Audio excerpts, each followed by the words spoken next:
Toni Morrison, the world-renowned author and champion of the oppressed, died last night at the age of 88. Morrison once said, "If there's a book you really want to read but it hasn't been written yet, then you must write it." But few could wield the power of language like Toni Morrison. Here's Michelle Miller. Toni Morrison was more artist than author. For nearly 50 years, her words painted a portrait of Black life. Most of my writing about the Black topic, the Black family, the Black community, is part of my life, but a lot of it was inquiry. Through 11 novels spanning more than 4 decades, from The Bluest Eye to Song of Solomon and her Pulitzer Prize-winning Beloved, Morris turned pain into poetry. She would become the first Black woman to receive the Nobel Prize in Literature.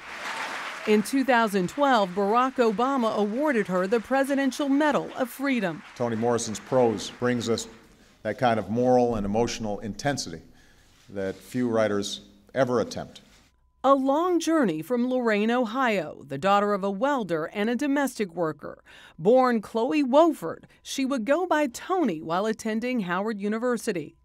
After a divorce, she raised 2 boys alone, working full-time as a book editor. In a 2004 interview with Sunday Morning, she talked about her passions. What is it I have to do that's so important that I'll die if I don't?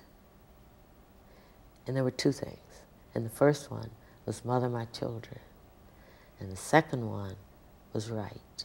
Morrison's writings would influence a generation and capture the imagination of Oprah Winfrey, who would produce and star in the film adaptation of Beloved. You don't never have to worry about Denver.